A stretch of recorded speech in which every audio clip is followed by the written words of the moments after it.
नमस्कार, good morning, बहुत स्वागत है आपका फिट इंडिया के सुपर हिट बुलेटिन में। आपके साथ मैं हूं दीपिका यादव। गुड मॉर्निंग आप सबके साथ में मैं हूं साक्षी मिश्रा। तो बैंड्रा से आज आपको देश और दुनिया की हर खबर बताने के लिए मैं और साक्षी हाजिर हैं। तो अगले 1.5 घंटे आप हमारे साथ में बने रहिए। मुंबई से हर मॉर्निंग अपडेट डिटेल के साथ में आप तक पहुंचाएंगे।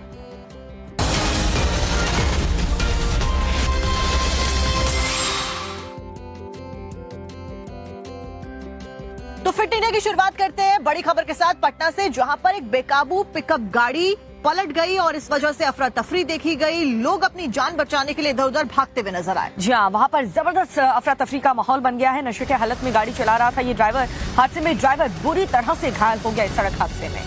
देखिए, बेकाबू होकर, अनियंत्रित होकर अचानक से गाड़ी पलट जाती है। बड़ा हादसा हुआ है और इस हादसे का सीसीटीवी फुटेज भी सामने आया है। नशे की हालत में गाड़ी चला रहा था ड्राइवर, जिसकी वजह से बड़ा हादसा हो गया। हादसे में ड्राइवर बुरी तरीके से घायल है। वहीं लोगों के बीच में चिक-पुकार मच गई। जैसे ही लोगों को पता चला, आम लोग जो वहां पर रह रहे थे वो सभी मदद के लिए पहुंचे, लेकिन जान बचाने के लिए इधर उधर जो लोग थे गाड़ी के अंदर वो भागते हुए नजर आए।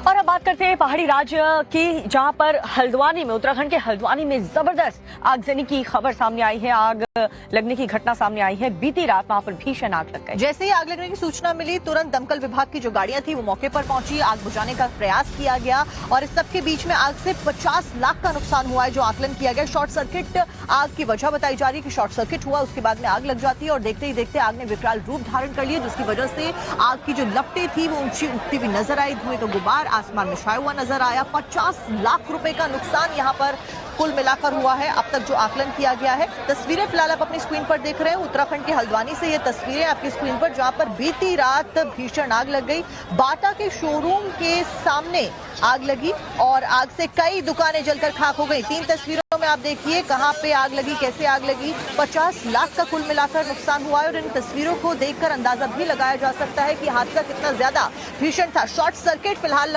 मौजूदा वक्त में जो वजह है इस आग लगने की वो बताई जा रही है। जी हाँ, बाटा के शोरूम में कितनी भयानक आग लगी है कि 50 लाख का नुकसान यहाँ पर इस शोरूम के मालिक को उठाना पड़ रहा है। आग से कई दुकानें जलकर के राख हुई हैं। कई दुकान जो है आसपास की वो भी इस आग की चपेट में आ गई और आप देखिए कितनी भयानक ये आग है। दमकल की कई गाड़ियां वहां पर मौजूद है ताकि आग पर काबू पाया जा सके। तो वहीं अब रुक करते राजस्थान से आ रही खबर का। जयपुर से जानकारी मिली है कि कोचिंग सेंटर में गैस लीक हो गई, जिसकी वजह से स्टूडेंट्स की तबीयत बिगड़ गई। आपको ये बड़ी खबर बता रहे हैं, जयपुर के कोचिंग सेंटर में गैस लीक की वजह से जो स्टूडेंट्स अंदर थे उनकी तबीयत बिगड़ गई। जी, रिपोर्ट के मुताबिक कोचिंग सेंटर में जिस वक्त गैस का रिसाव हुआ उस समय कई स्टूडेंट्स कोचिंग में पढ़ाई कर रहे थे और लीकेज की वजह से 24 से ज्यादा स्टूडेंट्स की तबीयत भी बिगड़ गई। ये बड़ी जानकारी, जिन्हें इलाज के लिए फौरन अस्पताल में भर्ती करवा दिया गया।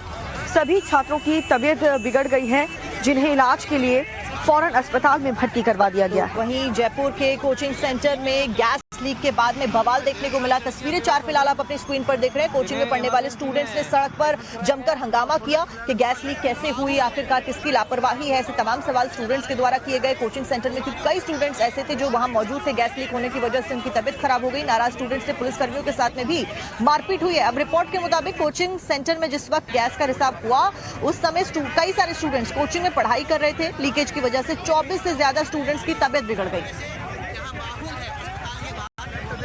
उसके बाद तुरंत हम पुलिस मौके पे गए थे, वहाँ मौका मुआयना भी किया था।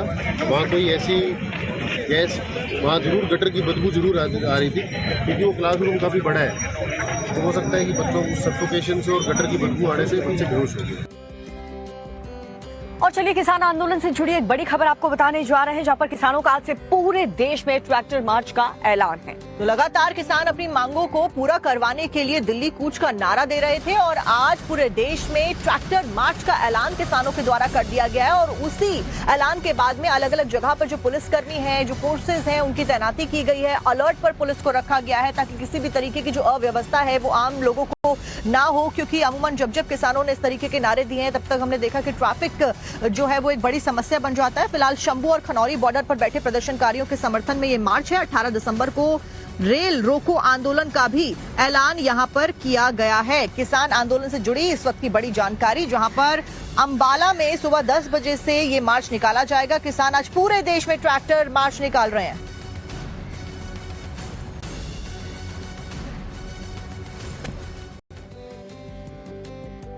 और अब बात करेंगे हम जम्मू कश्मीर से आ रही खबर की, जहां पर आतंकवाद के साथ में नार्को टेररिज्म पर काबू पाना एक बड़ी चुनौती बन गया है और इसी के लिए अलग अलग जो मिशंस हैं, जो ऑपरेशंस हैं, वो चलाए जा रहे हैं। जी आपको बता दें, पाकिस्तान से चल रहे इस नशे के नेक्सस का द एंड करने के लिए सुरक्षा बलों ने क्या अभियान चलाया है और कैसे इस पर नकेल कसी जाएगी, इस रिपोर्ट में देखिए।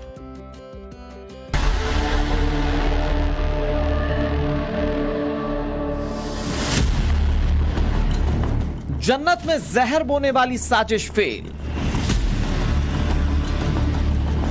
नशे के आतंक से आजाद होता कश्मीर। नार्को टेरर का इकोसिस्टम ध्वस्त, पाकिस्तान पस्त।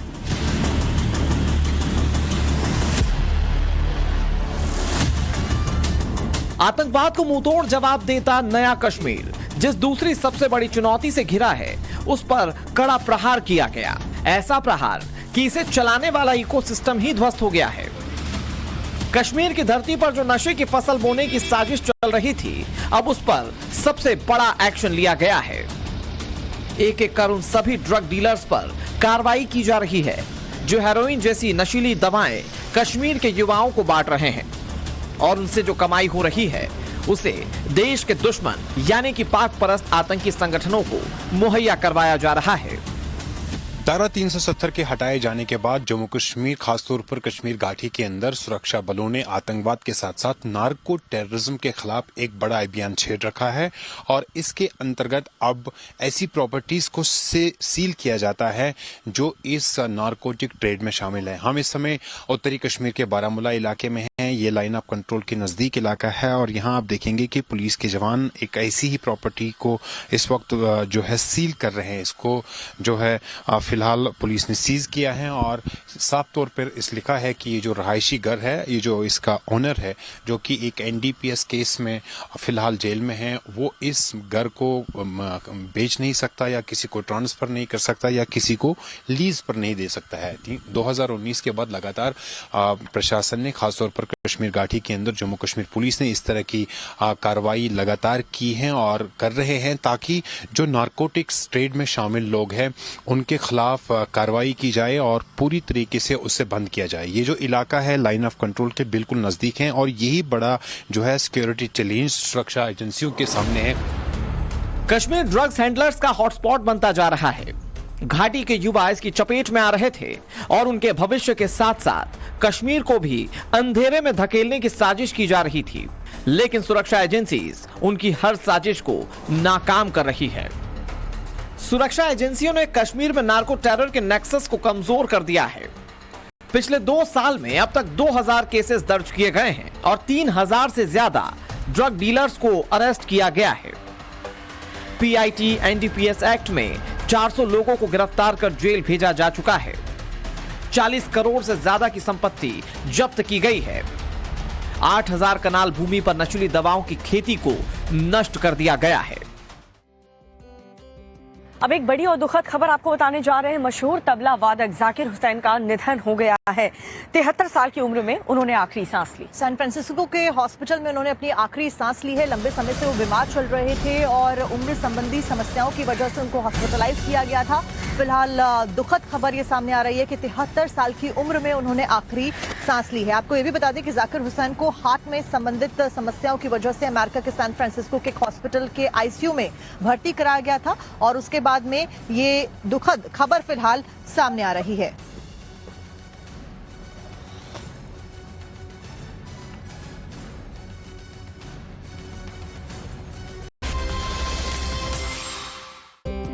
और ब्रेक के बाद एक बार फिर से आप सभी का बहुत बहुत स्वागत है। सबसे पहले रुक करेंगे बड़ी खबर का, जो कि बिहार से सामने आ रही है। बिहार के मोतिहारी में मारपीट की जानकारी मिली है, जहां पर जेडीयू के नेता ही आपस में भिड़ते हुए नजर आए। जहां मारपीट का ये वीडियो सोशल मीडिया पर भी काफी तेजी के साथ वायरल हो रहा है। दरअसल रविवार को मोतिहारी के बापू सभागार में जेडीयू का कार्यकर्ता सम्मेलन रखा गया था और कार्यक्रम में जिला भर से पार्टी के कार्यकर्ता समेत कई समर्थकों की भीड़ भी जुटी थी।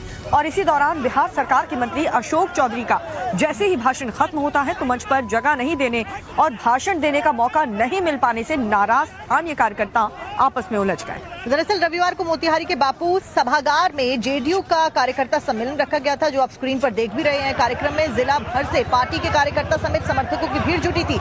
इस दौरान बिहार सरकार के मंत्री अशोक चौधरी का जैसे ही भाषण खत्म हुआ तो मंच पर जगह नहीं देने और भाषण देने का मौका नहीं मिल पाने से नाराज स्थानीय कार्यकर्ता आपस में उलझ गए और उसके बाद जो तस्वीरें सामने आई वो आप अपनी स्क्रीन पर देख रहे हैं और देखते ही देखते बिहार सरकार के मंत्री के सामने यहां पर मारपीट शुरू हो गई।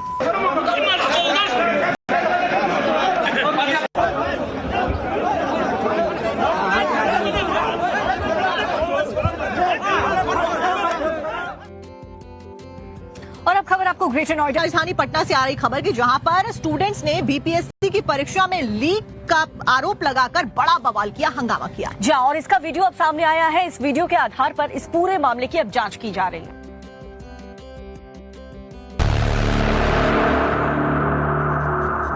चलो इसका हम फाड़ जो रहा है ये फाड़ा ना। तस्वीरें हैरान और परेशान कर देने वाली हैं, जहां पर कुछ प्रतियोगी छात्र बनकर एग्जाम सेंटर में आए और बवाल मचाना शुरू कर दिया। किसी ने एग्जामिनेशन हॉल में क्वेश्चन पेपर फाड़ दिए तो किसी ने टेबल पर चढ़कर हंगामा मचाना शुरू कर दिया। अब ये दूसरा वीडियो देखिए जो 1 मिनट 33 सेकंड का है, जिसमें कुछ छात्र एग्जाम हॉल से प्रश्न पत्र लेकर भाग गए, जिसके बाद गेट पर चढ़कर क्वेश्चन पेपर पढ़ने लगे और फहराने लगे। इस दौरान यहां पर जबरदस्त घमासान मच गया। पुलिसकर्मी और प्रतियोगी छात्रों के बीच गुत्थम गुत्था शुरू हो गई, जिसको काबू में करने के लिए पुलिस के पसीने छूट गए।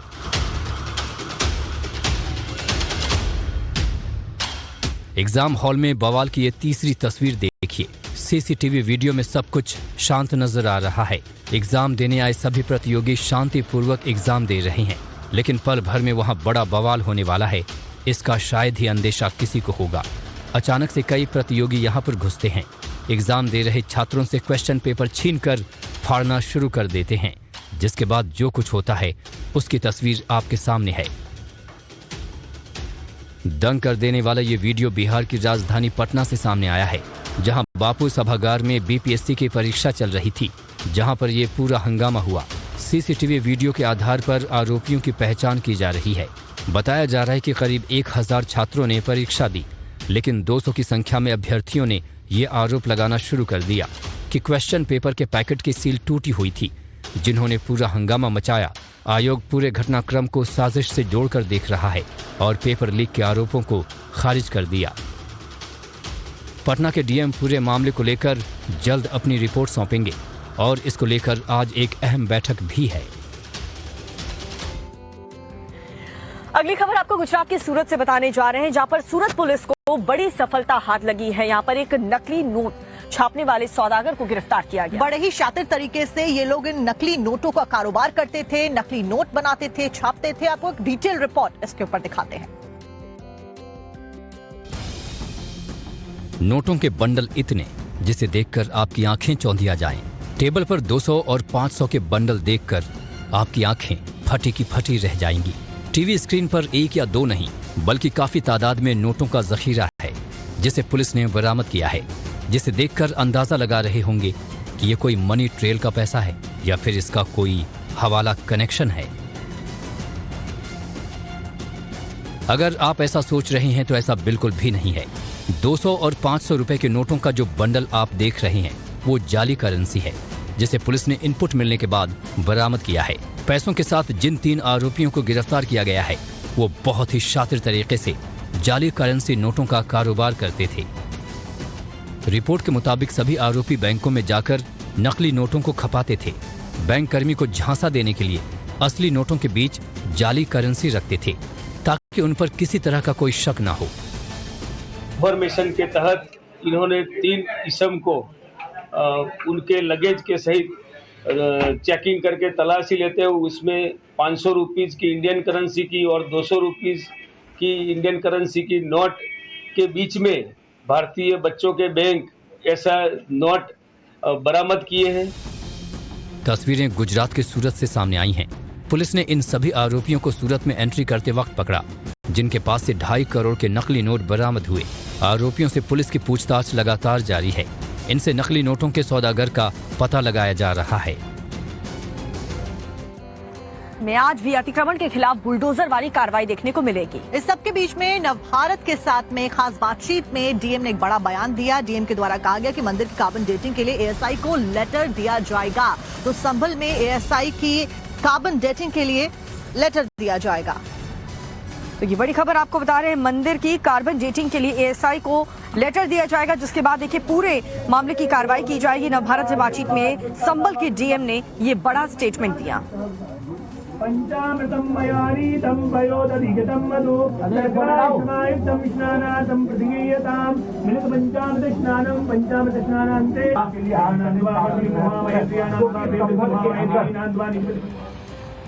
और अब आगे बढ़ते हुए मध्य प्रदेश के इंदौर से आपको खबर बताएंगे और तस्वीरें भी दिखाएंगे, जहां पर एक नौकर ने अपने मालिक के विश्वास का ही खून कर डाला। जी, दरअसल ये जो रियल एस्टेट का कारोबारी है, इसने कुछ दिन पहले घर पर नौकर रखा था कामकाज के लिए, लेकिन इस नौकर की नीयत खराब हो गई मालिक की अकूत संपत्ति को देख करके और अपने साथियों के साथ मिलकर के कैसे घर पर ही लूटपाट कर दी। देखिए रिपोर्ट।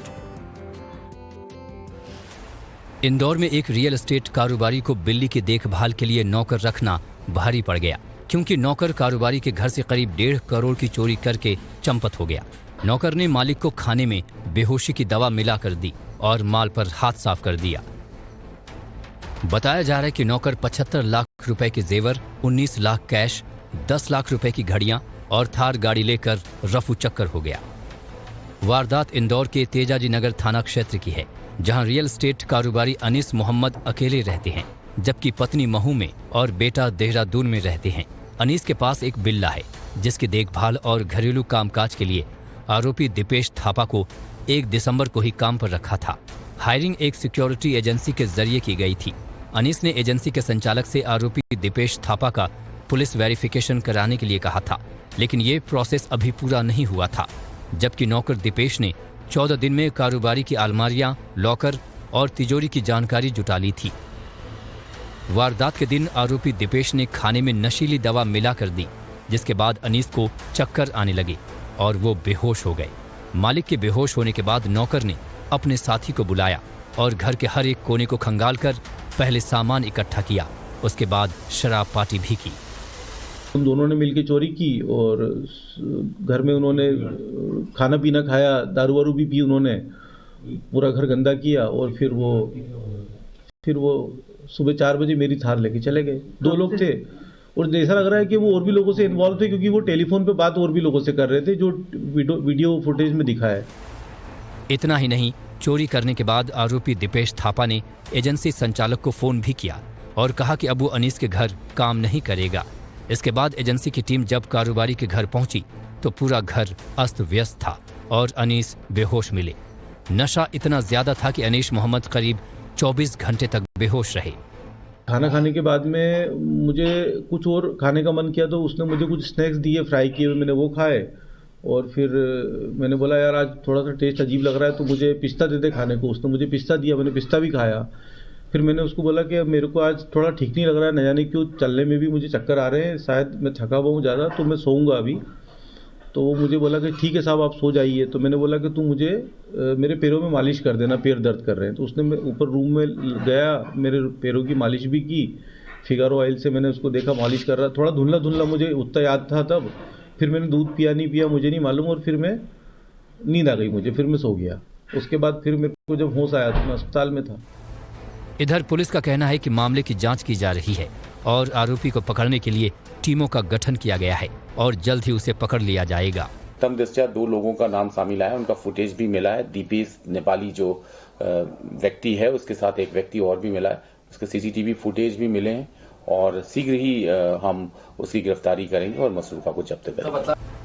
आरोपी इतना चालाक था कि उसने घर में लगे सीसीटीवी की फुटेज डिलीट करके डीवीआर को पानी में डाल दिया ताकि सबूत हाथ नहीं लगे, लेकिन एक कैमरे में रिकॉर्डर का कनेक्शन नहीं था जिसमें ये वारदात कैद हो गई। फिलहाल पुलिस आरोपी दीपेश और उसके साथी की तलाश में जुटी है। और अब बड़ी खबर आपको जौनपुर से बताने जा रहे हैं, जहां पर अटाला मस्जिद से जुड़ी बड़ी जानकारी। सर्वे पर आज रूपरेखा जो है वो तय हो सकती है। तो आज बेहद अहम दिन है। आपको बता दें कि हिंदू पक्ष लगातार ये दावा करता है कि मस्जिद से पहले यहाँ पर अक्षरा देवी का मंदिर था और आज कोर्ट में सुनवाई होने वाली है। सुनवाई के दौरान जिला अदालत अटाला मस्जिद के सर्वे पर फैसला लेगी। सर्वे की रूपरेखा तय किए जाने पर भी अटाला मामले में कोर्ट में सुनवाई होगी। वहीं हिंदू पक्ष ने पुलिस फोर्सेस के साथ में सर्वे किए जाने की मांग भी करती हुई हिंदू पक्ष के द्वारा ये नजर आने वाला है। वहीं सुनवाई को लेकर अटाला मस्जिद पर पुलिस का कड़ा पहरा भी है। तो तमाम तैयारियां कर ली गई हैं। जौनपुर में अटाला मस्जिद से जुड़ी ये बड़ी खबर। सर्वे पर आज तय हो सकती है रूपरेखा। और अब बात करते हैं पहाड़ों की, जहां पर लगातार एक तरफ बर्फबारी का दौर जारी है, वहीं उस सब के बीच में उत्तराखंड में से जानकारी मिली है कि यहाँ पर आग लग गई और आग की भीषण तस्वीरें भी सामने। दरअसल ये खबर रुड़की से है, जहाँ पर भीषण आग का कहर देखने को मिला। एक जो कंपनी है वो पूरी की पूरी आग के गोले में तब्दील हो गई।